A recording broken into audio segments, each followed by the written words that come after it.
Hey, welcome to the Wisconsin Drunken History Podcast. We are your hosts, Eric Sturgeon. And I'm Russell Sari. This podcast is about all things Wisconsin, history, music, culture, and beer. Although we don't often use strong language, the content is not intended for young audiences, so listener discretion is advised. If you love the bluegrass music you hear in this intro, please check out Dang It's from Madison, Wisconsin by visiting their website, dang-its.com. Now on to the show.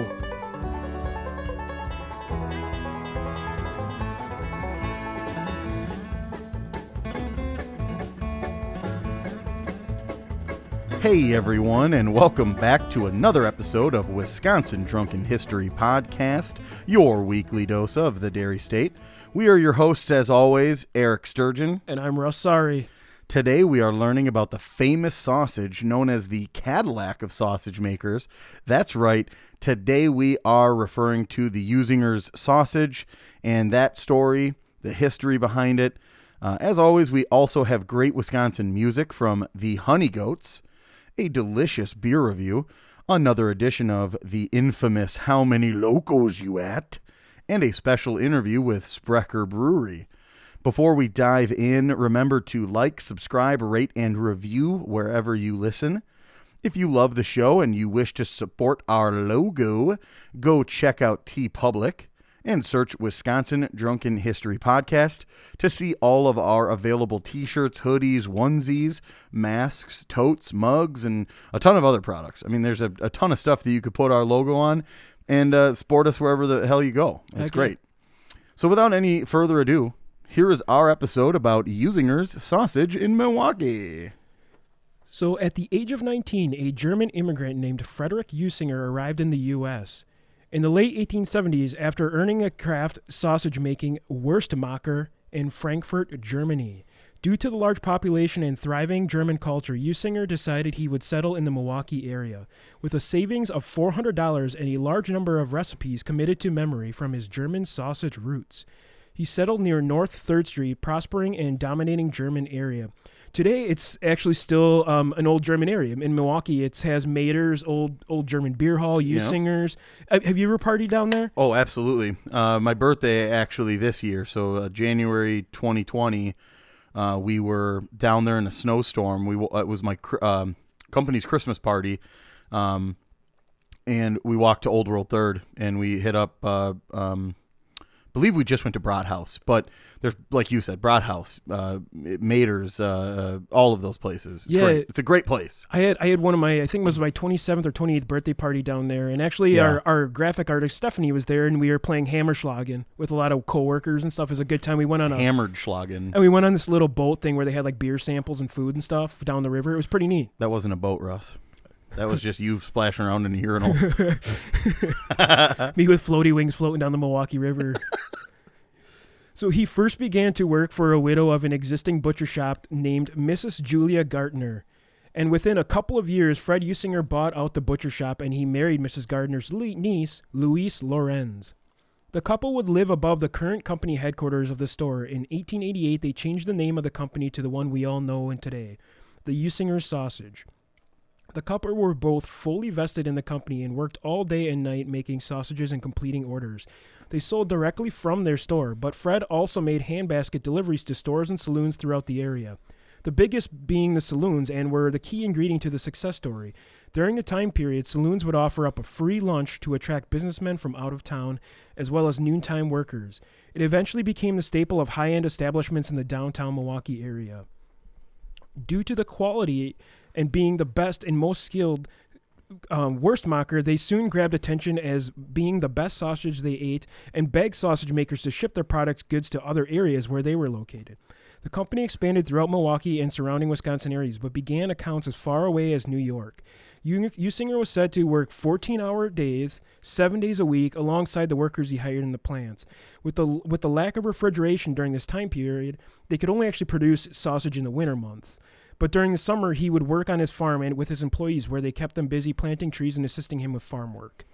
Wow, that's crazy. Because they didn't have any refrigeration or freezer type stuff, they basically just relied on the fact that we get so many cold months that he could use like a natural refrigeration process. Yeah. That's nuts. And it's kind of the same thing with Miller, too. They have that underground cavern where they had to store all the beer because it's so far underground that it keeps cool enough all year round. Yeah. But not a lot of places had this opportunity.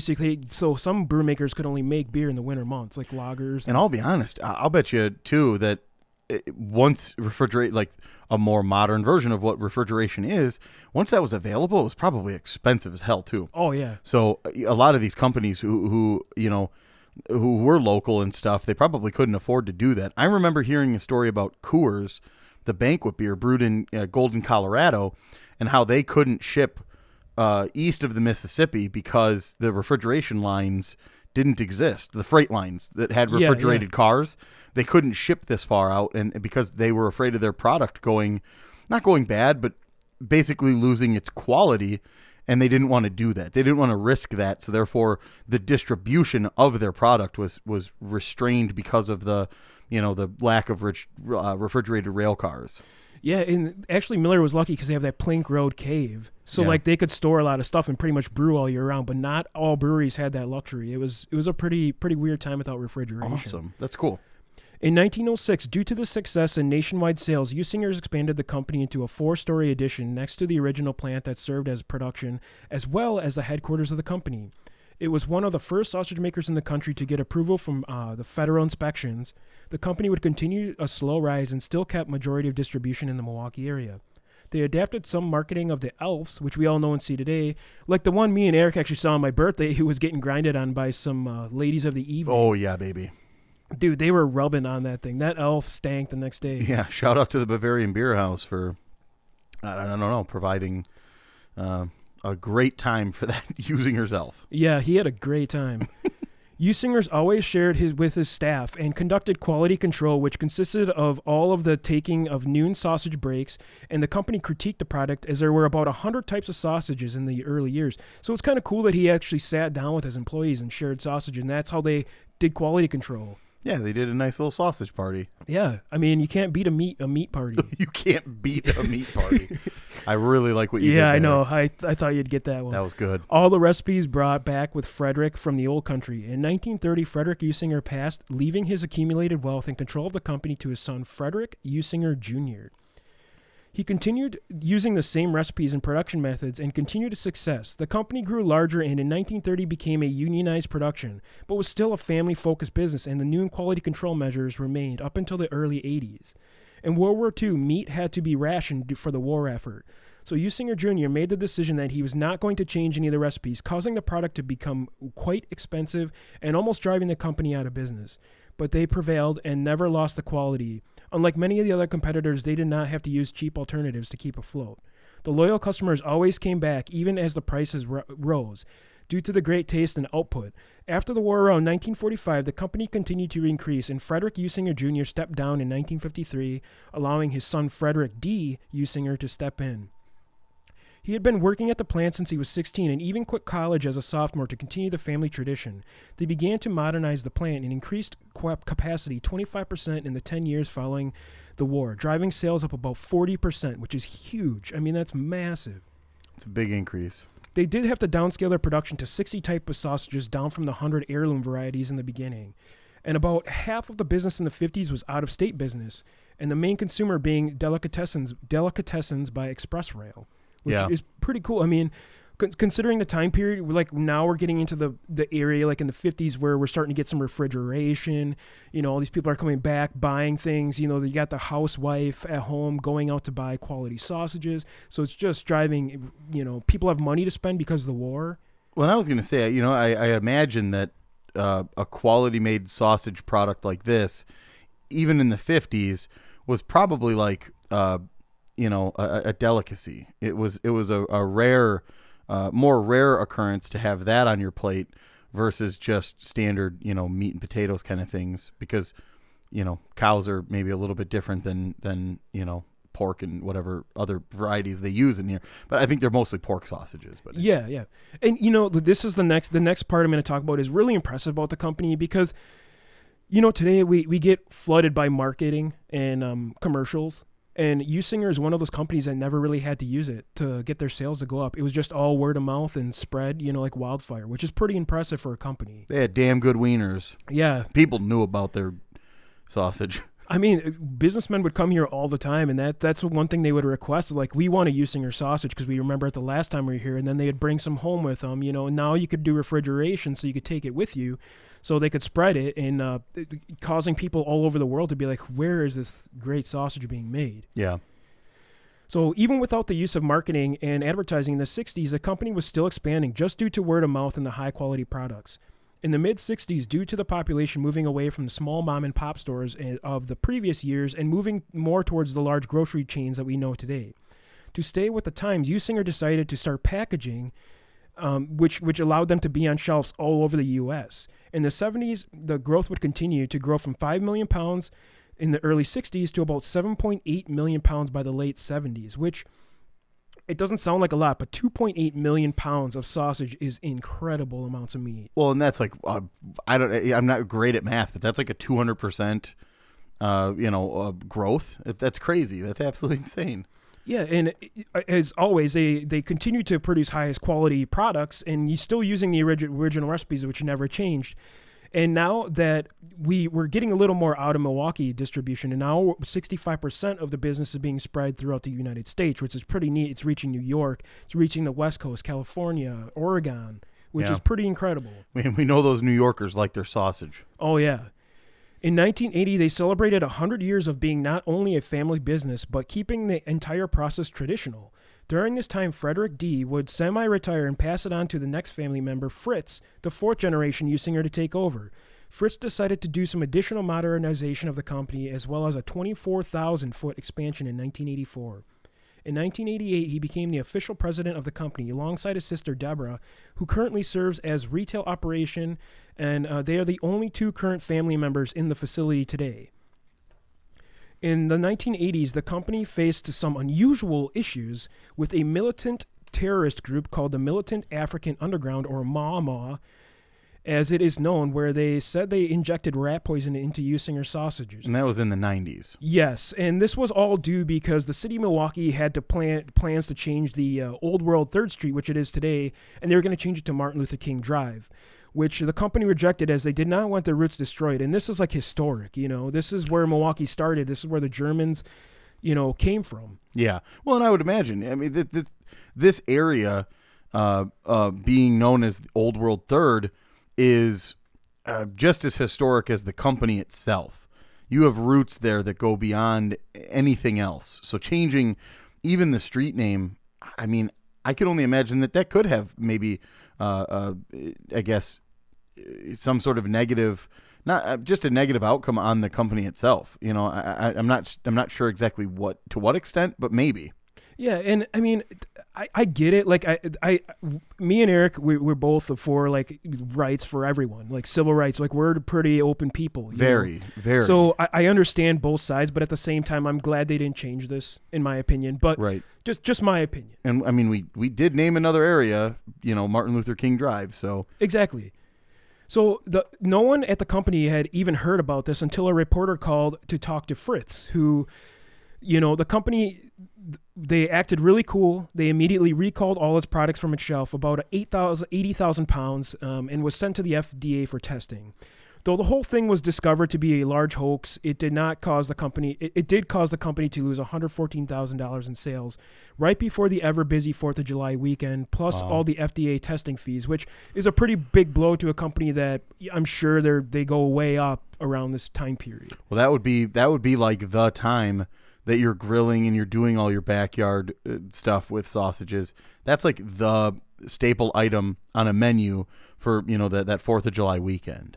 Yeah, exactly. And the company was praised for the quick, cool-headed approach, as Fritz is quoted as saying to the Milwaukee Journal-Sentinel, "It's just one of those bizarre things that happen. You take the necessary steps and go on from there," which is a pretty cool response. I mean, for something that major to a company. You just got to be fluid. You got to roll with the wave. You got to take it as it comes. And I think some companies nowadays focus far too much on their PR, whereas it's easier. Just you're a member of the original Usinger family.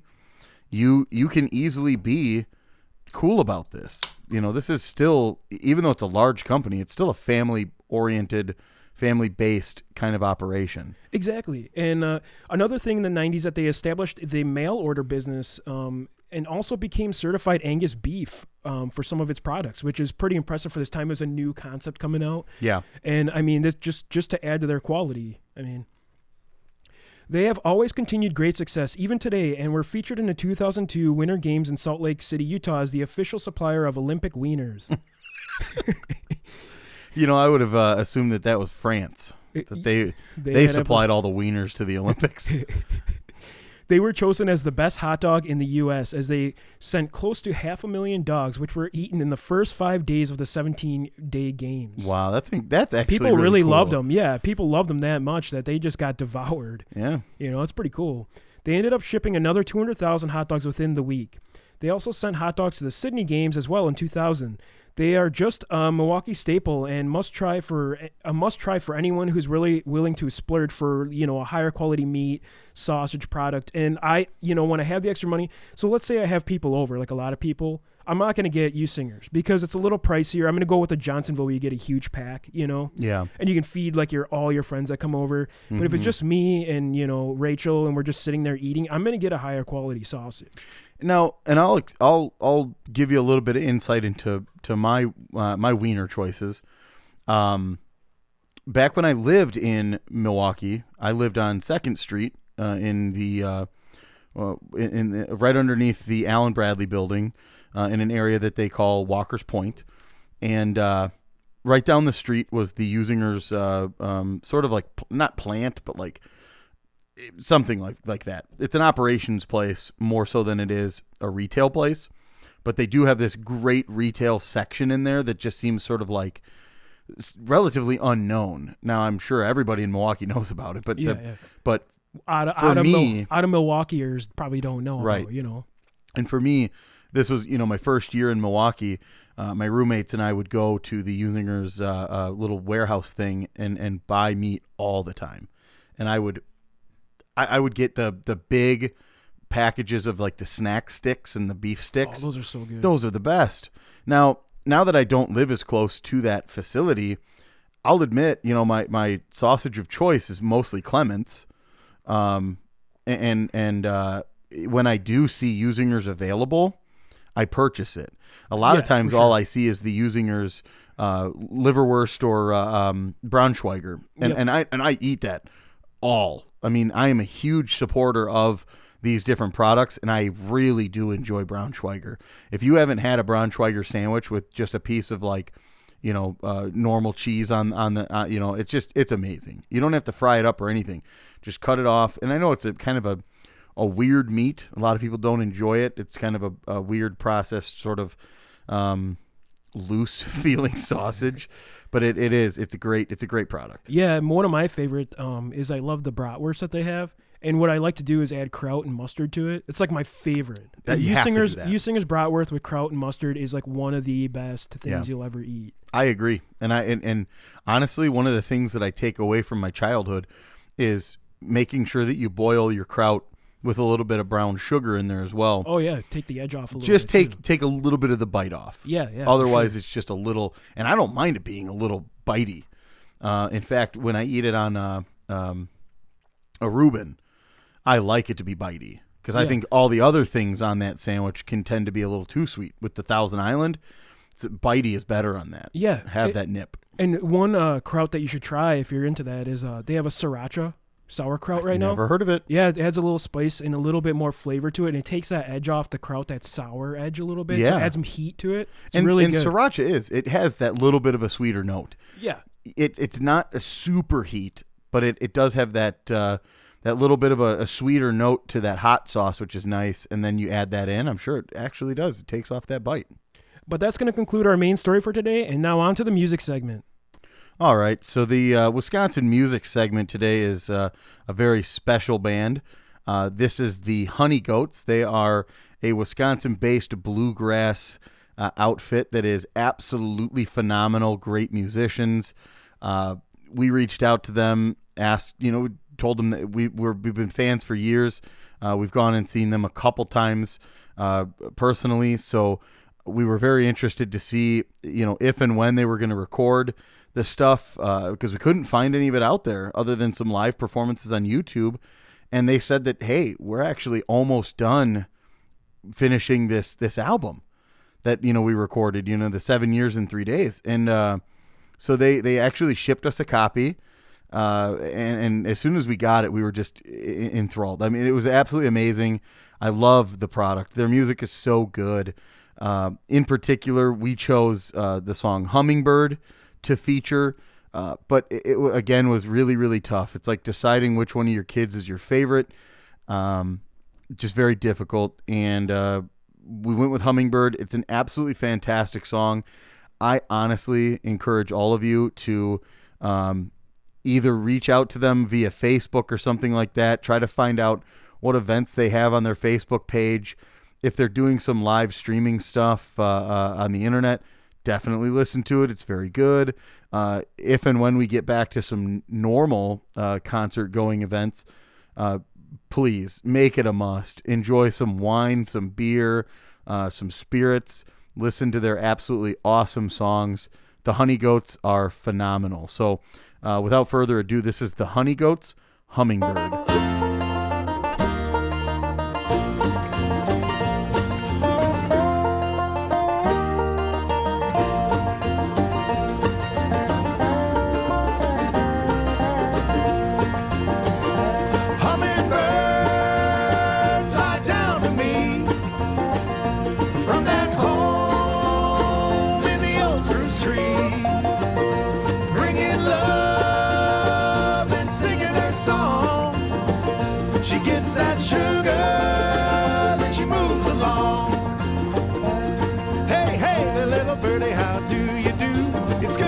Shaking on the morning dew. Cause when you come around, you make me smile. So won't you stick around for a while. I think that we could make a really beautiful pair. But when I tell you that I love you, you don't seem to care. I can't complain cause you never really done me wrong. But before I say goodbye, you're already gone. Hummingbird, fly down to me from that home in the old spruce tree.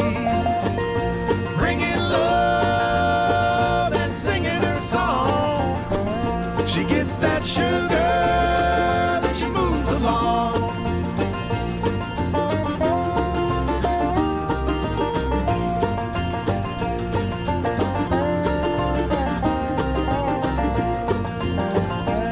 Now here you come sitting on the porch again, and all I do is sit and wonder where you've been. Cause when you leave, it really makes me sad. I just wanna be your ever-loving sugar daddy. I'd like it if you stay all through the night, cause you know how to shake the tail feather right. I can't complain cause you never really done me wrong. But before I say goodbye, you're already gone. Hummingbird, fly down to me from that home in the old spruce tree, bringing love and singing her song. She gets that sugar, then she moves along.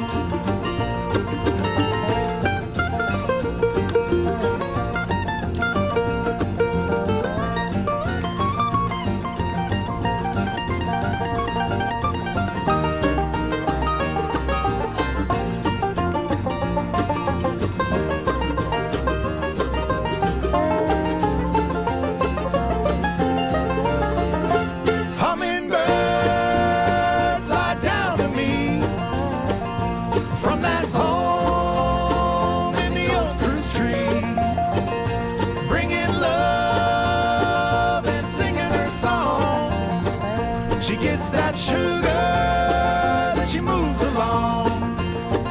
She gets that sugar, then she moves along. She gets that sugar, then she moves along.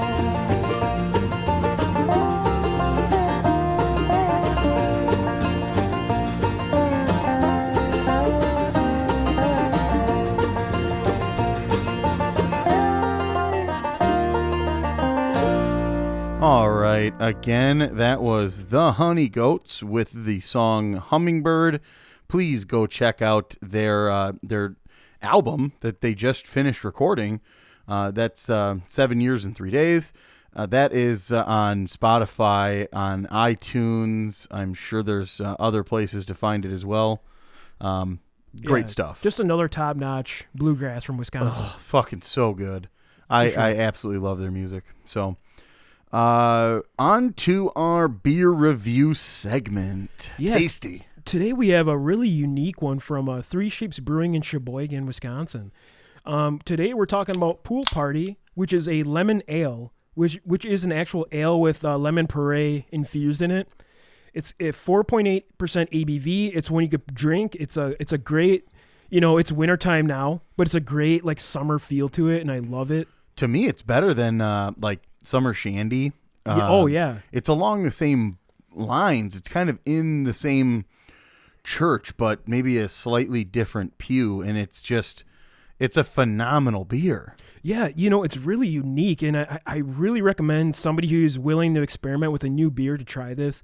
It's a really crisp ale, carbonated, perfect. You get a little bit of the hops in there, but the lemon puree takes the edge off the beer. Yeah, which you get that lemon back finish. It's really clean and crisp. Yeah, I love it. The can's really cool. Actually, it is a pool party on it. There's like a flamingo. It's amazing. It's cool. The beach, the ball, the floating drinks. The thing I love about these new craft beer companies that are releasing these awesome beers is that they wrap the can instead of it being like a printed can. So these are absolutely cool graphics. They're able to do so much more and probably at a cheaper price, I'm assuming, than to just print directly onto the aluminum can. Just really cool graphics. It really stands out at you. I swear I was standing at the beer cooler looking at all of the potential beverages that I could provide for this show, for these reviews, and this one just jumped straight out from all of the other options. And and again, it is not your typical beer, but don't let that I guess deter you from trying it, because it isn't like lemonade. It's not like you're drinking a fruity seltzery thing. It's a beer. Don't be fooled. It is a beer. It's an ale with a hint of lemon puree, which it's really good. It's refreshing.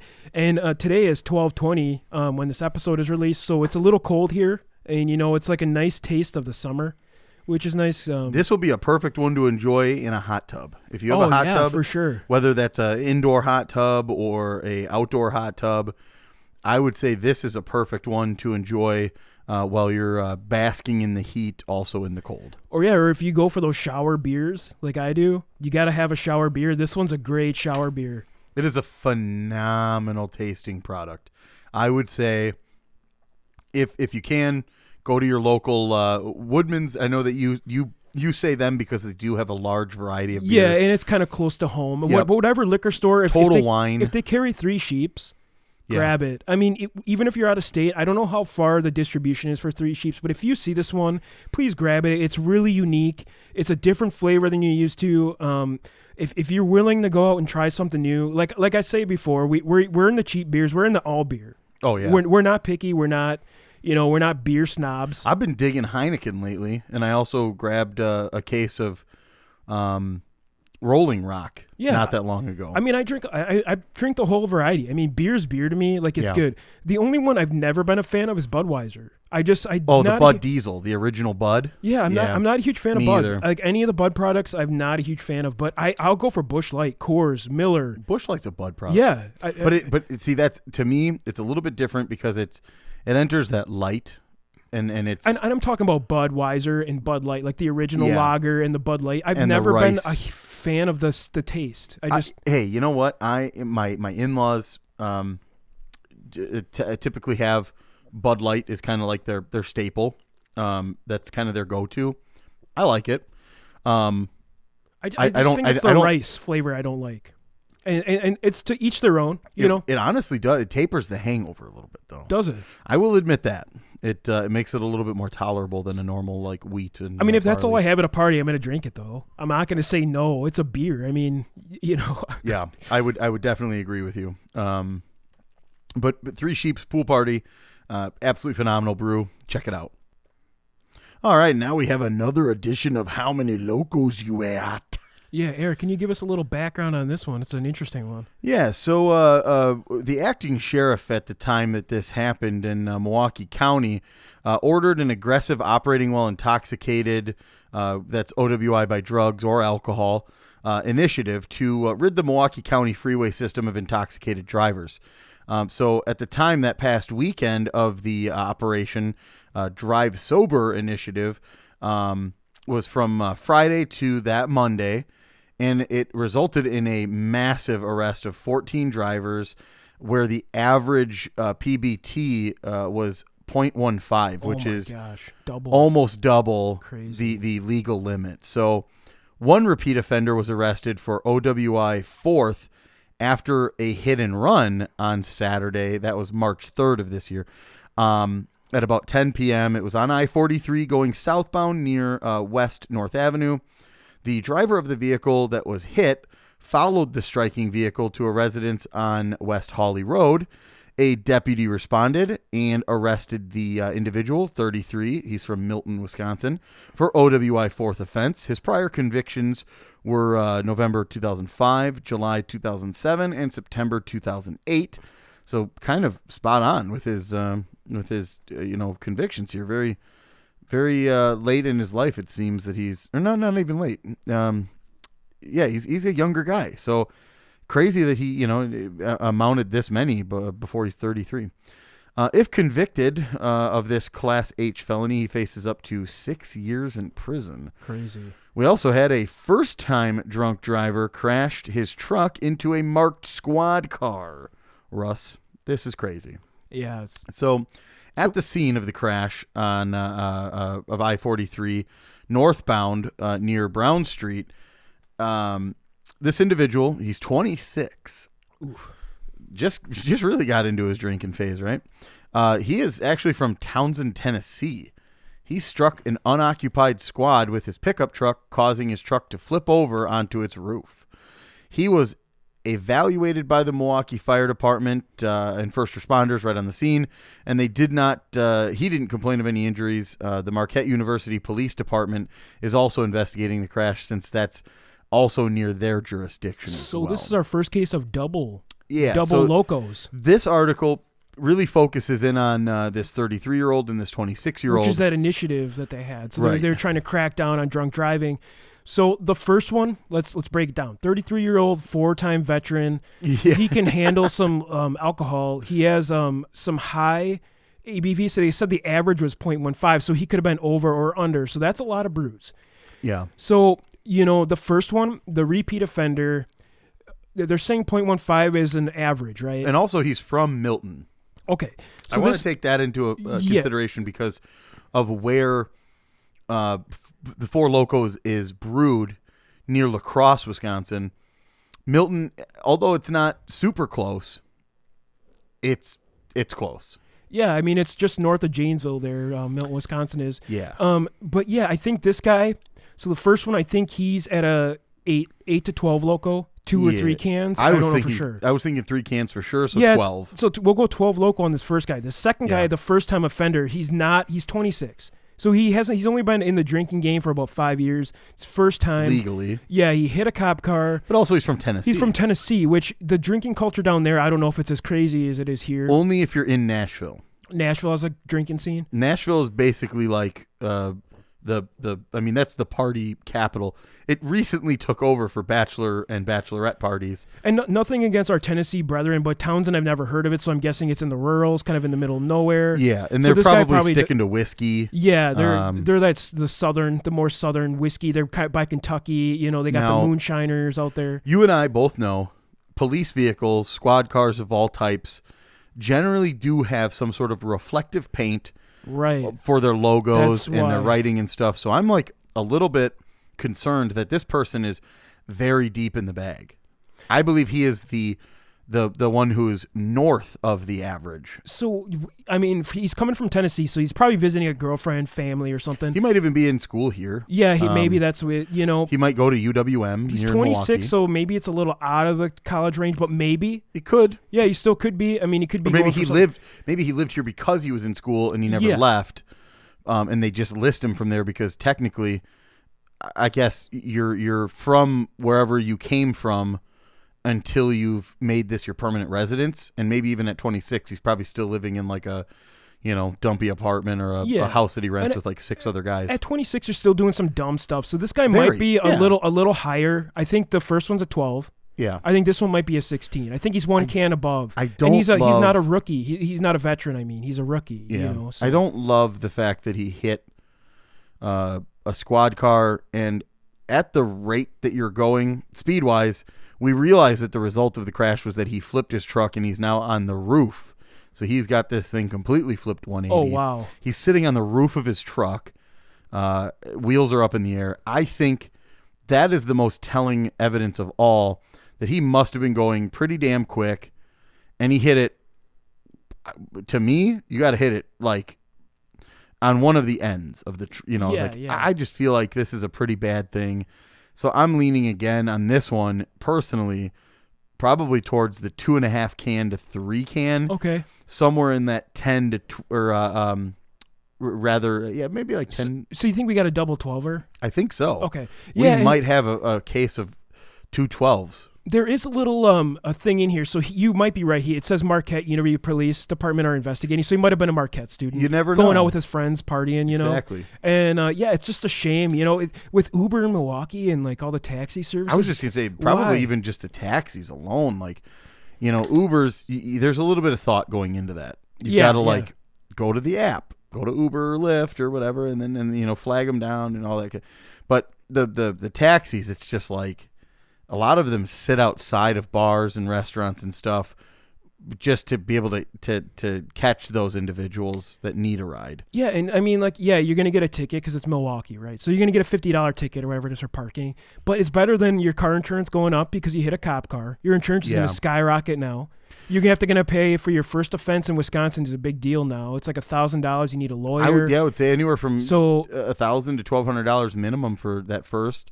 And you don't serve any time or anything, but the inconvenience of all of the financial things, and that's not just the fines and fees that are directly given to the county, but also, like you said, insurance stuff. Yeah. You're gonna lose your license for at least 6 months. You're going to be able to get a probation license, but that again has restrictions on times that you can be in your car. You have to be able to tell where you're going. It's just kind of a nightmare process. And for a 26-year-old to be going through this, and maybe he is from out of town, that's going to be bad for him. Yeah, for sure. So we got double 12 locos. I'm settled on the double 12. Okay, sounds good. Gavel sounds. All right, and on today's episode, we also wanted to give a business shout out to Maddie B's, A Finer Way to Play. Essentially what they do is provide very premium professional type scoring stations or solutions for games, backyard games like cornhole, horseshoes, washers, and they are really nice looking professional scoring systems. You set them behind the bag station. You've even got a little table side for each set of bags to sit on or rest on. Set some washers on it for the other games. And then you've got your professional tallied kind of scoring station right up top there as well, where you can use these nice colored clips that go on there to indicate what the score currently is. They are also offering lighted scoring systems as well for those late night plays. So if you're into cornhole and those backyard games, this is a must have. You're going to want to impress your friends and family. They come over for, a nice, let's just say 4th of July party. And now you've got the top-notch scoring solution behind your very sweet, sick bag setup. The best part about these things is that you can rest assured this is a local company, local business. You're going to be doing business directly with the manufacturer of these products, and they are very fine products. You can go to their website, which is Matty B's, that's MATTYBS, afinerway.com. So that's Matty B's, afinerway.com. And you can see their products that they offer, and also photos and testimonials from individuals who have these products already in use. So I would say go over to mattybsafinerway.com and go ahead and upgrade your backyard game. So today we're here with Steve from Sprecher Brewing Company. How you doing, Steve? Great. How you guys doing? Not too bad. So can you give us a little history about the Sprecher Brewing Company? Sure. Sprecher was founded in 1985 by Randy Sprecher. It was Milwaukee's first craft brewery since Prohibition. Started out producing beers, but today we make sodas and hard sodas and sparkling water. Despite producing a full range of award-winning beers, our amber is probably our best-known beer, and our sodas, particularly our root beer, sell quite well here in Wisconsin and Illinois and the rest of the Midwest. Randy Sprecher, the California native, started his brewing career at Pabst, and after 4 years, he founded his own brewery in '85 with just $40,000. He purchased used equipment to keep costs down, and his bottling line, which he bought from Coca-Cola, remains in use today. In terms of the sodas, we're fire brewed, which is a big differentiator for us, and we use natural ingredients, including ginger that's made right here in Wisconsin, and our honey is sourced from local sources as well here in Wisconsin. So, the soda is a huge hit in the craft soda segment, and our beers continue to sell well here in Wisconsin. Yeah, I know we're both huge fans. We just had the fire brewed lager that you guys have. The 414. Oh yeah. It's a great beer, and Love like we always tell people, if you're gonna transition from cheap beer to craft, I think that's a good intro into the market. Yep. I would agree. I also like our Milwaukee's Pills. Yeah. For that purpose. Yep. I myself have gotten over the really heavy hot beers, but the Milwaukee Pills is really easy drinking, and you can sit down and session it. And if you're looking for something different here coming up in the next few weeks, our Czar Brew will be coming out, celebrating our 35th anniversary. 4 years ago, Craig, our brewmaster, acquired some oak bourbon barrels and filled it with our stout, our really good stout. So 4 years later, we know that, we've tried it. It's going to have a bold, full-bodied imperial stout flavor with oak, caramel, and bourbon flavors. It's really, really good. It'll be coming out here in the next few weeks in liter bottles. Your best bet is to stop by the brewery at our retail gift shop to acquire one. Along with that, we'll also have a raspberry framboy using old world techniques and fresh raspberries instead of sour cherries. This lambic was also aged for 2 years, and it's a great balance of fruity and tart. So raspberry framboy and the Czar Brew available here in a week or two. That's awesome. Yeah, I know. I'm a huge fan of the Black Bavarian, especially wintertime. It's a great beer. It's like a really German traditional tasting. I love it. Yeah. Mm-hmm. That one. Yep. I also like the Hefeweizen and the triple ale. But if I just want to sit down and if I'm going to be sitting and drinking for a while, my go-to is the pills. Yeah, a lot definitely. of people go for the special amber. It's our best seller right now. So we've got a lot of choices, and everything's locally sourced, locally made, right in Glendale, Wisconsin. Yeah, and I love that you guys give your grains to farmers, which is really cool. Yeah, we like to. Everything we do, is devoted to the community around Glendale and the state. And, we benefited from the state's love for us, and we try to give back to the state. Yeah, I know it's one of my favorite tours. I've been there multiple times. I think I went twice for the tour. I've been to the yoga you guys have had. I honestly love Sprechers, and I'm really excited to have you guys on, honestly. Thanks. Well, we're so happy to be here. Yeah, and I know when I go to Menards, that's where I spend most of my check, to tell you the truth. Yeah. I can't help but leave them without a Sprecher soda. Oh, absolutely. Got to get a little 4-pack of soda. Yeah, absolutely. And yeah, if you go to Menards, you'll find like 70 facings of our soda. But yeah, we're available in grocery stores and at Menards. Menards has been a great supporter of us, and we do a lot for Menards. So there's a lot of Wisconsin love going on between us and Menards. Shout out to our friends up there in Eau Claire, and our head of sales, Doug Cullis, has worked so hard to make the sodas go. So he's a great partner for me. I'm the head of marketing, and Doug's the head of sales, and I couldn't ask for a better guy than Doug to work with. Yeah, for sure. And so I was going to ask, I know COVID has really put a staple on things, but I was going to ask, are you guys still running tours, or do you have any events? Yeah, we run tours on the weekends, and the retail shop is open Thursday to Sunday. So we're out there trying to make the best of it inside of this COVID world. Tours still run. We just ask that you bring a mask. We've got plenty of sanitizer handy. So yeah, it's all green lights for tours and visiting the gift shop. Awesome. That sounds great. And if you're looking for something special or unusual for the holidays, come on down to the gift shop, the retail shop.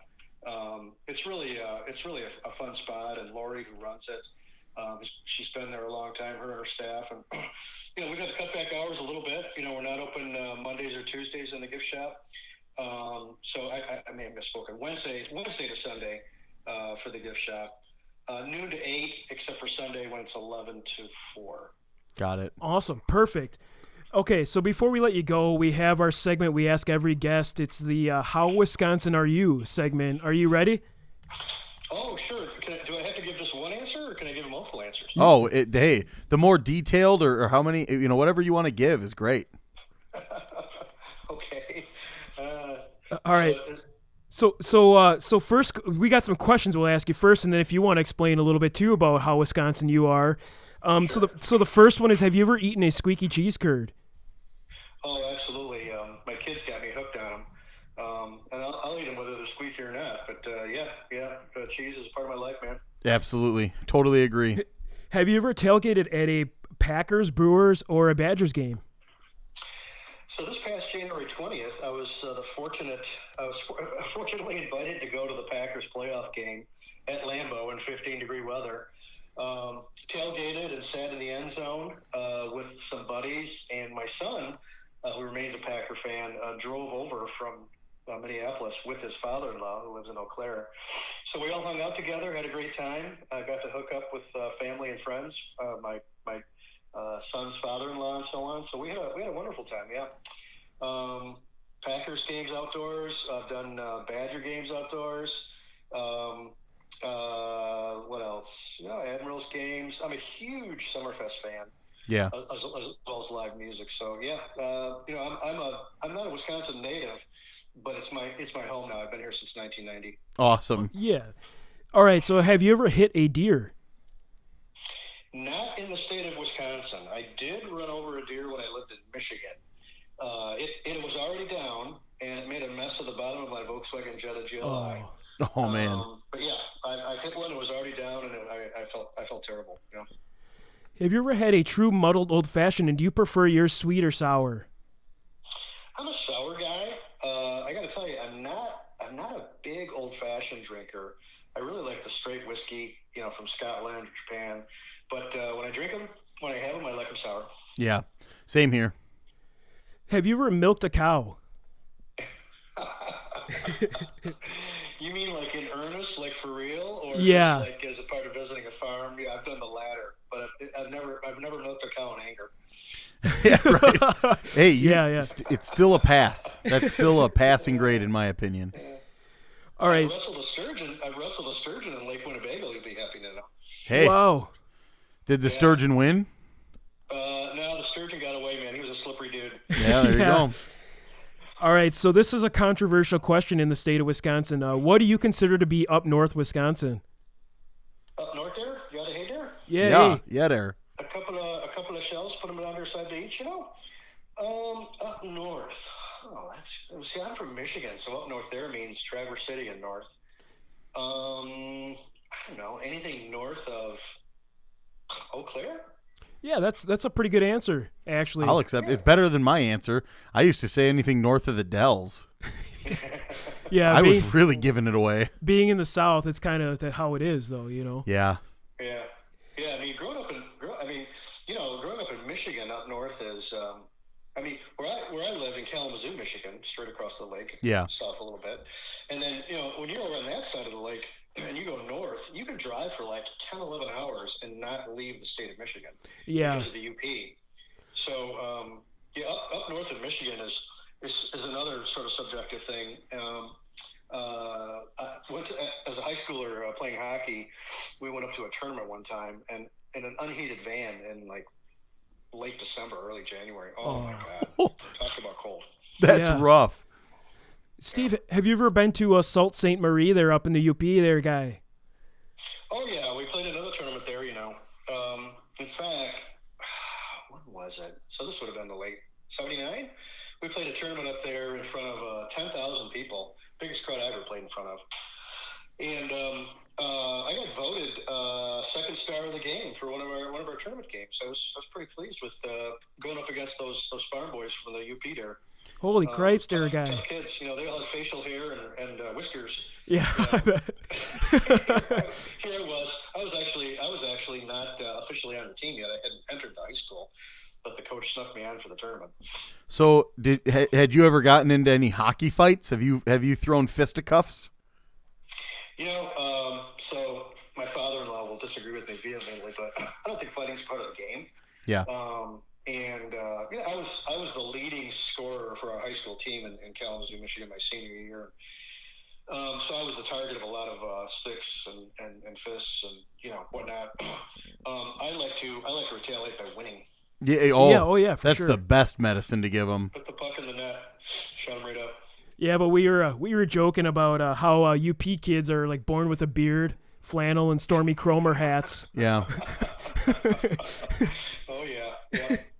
And they're all farm kids, so they're strong as all get out. Yeah, you don't want to mess with a Youper. No, especially when they've had a few beers. Oh, definitely not. That's when they get stronger. Yeah. So, have you ever been to a supper club, and do you have a favorite? I don't know. I mean, I've visited some cool restaurants. The one that I think comes closest is right here down the street. Pandals in Whitefish Bay has been around for, good Lord, 110 years. It used to be a resort. That whole area in the North Shore used to be a resort. So Pandals is kind of like a supper club, serious German theme. And I can't think of the one that's out by Colgate that acts like a supper club. Oh, good Lord, I'm not going to remember the name. My friend Rich Druick, who just relocated up north into Door County, lived nearby there, and we went out there a time or two with some friends to visit. I cannot think of the name of it. It's in the woods. Sorry about that. Oh, no worries.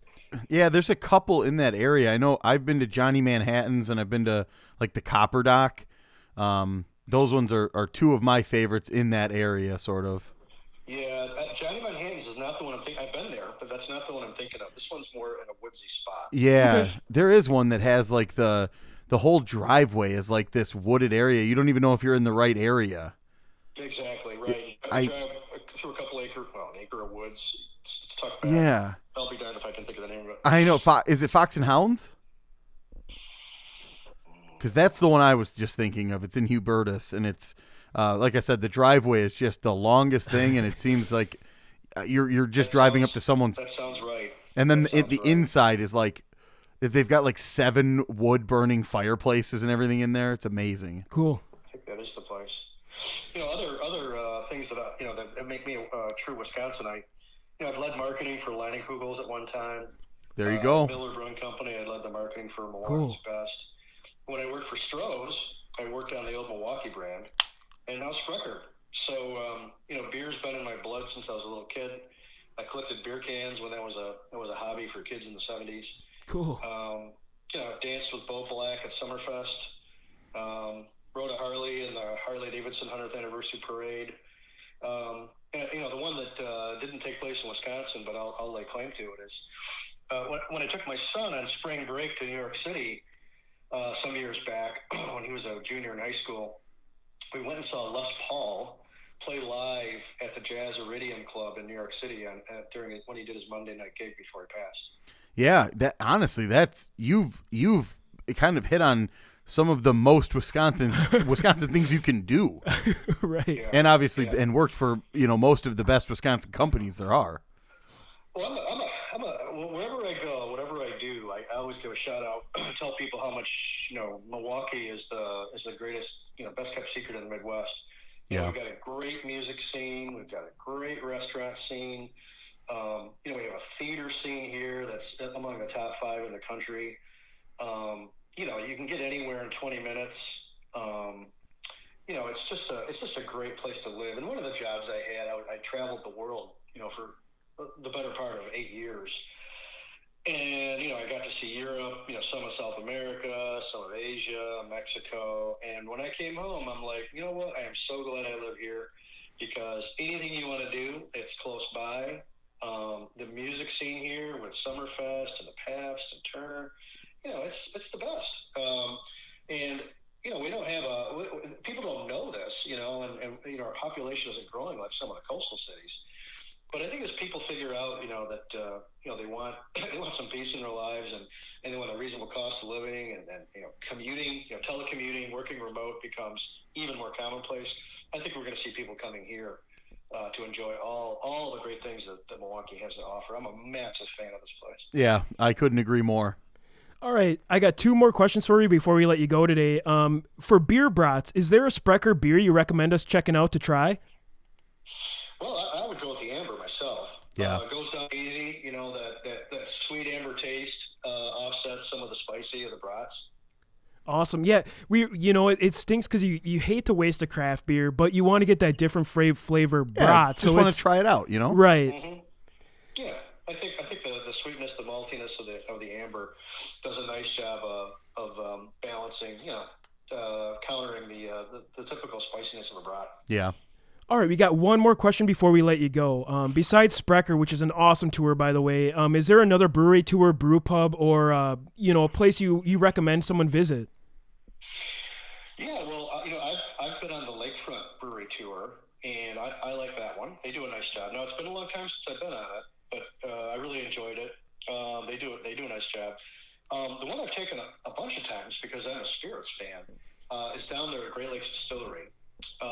It's tight, it's small, it's informative, it's funny, and they just do a very nice job of explaining distilled spirits in a very compact space. So I would do those 2.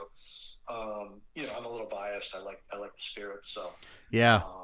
The people that work down there are good folks, and I've been a fan for a long time. In one of my prior jobs, I actually called on them to try to get their input on a new product we were working on, not related to production, but related to aging barrels. So it wasn't related to beer. It was related to trying to reduce the angel share in spirits barrel aging. So gotcha. They provided some nice feedback to me, and I'll be forever grateful to them. Yeah, we definitely we really do appreciate the folks there at GLD. I think they were actually one of our first. I think the first interview we ever did. With Roaring Dan Seavey and the rum. We did a Roaring Dan episode, and they came on. And yeah, the folks there at Great Lakes Distillery are absolutely phenomenal. They're really good guys. We share. We're the original. We're the first craft distillery. We're the first distillery to open. Sorry. We're the first brewery to open since Prohibition, right? Yeah. They're the first distillery to open. So we share a common bond there in terms of being first. Definitely. You guys have that tight relationship of being the firsts, after Prohibition. Mm-hmm. Yep. But Steve, we really appreciate your time. Thank you for taking the time and coming on the podcast. We're super happy to have Sprecher on. It's one of our major breweries in the area, so thank you. And we can't wait to make it out there. Anytime, guys. All right, Steve, thank you. Have a good Sunday. Okay, you too. Take care. All right, bye.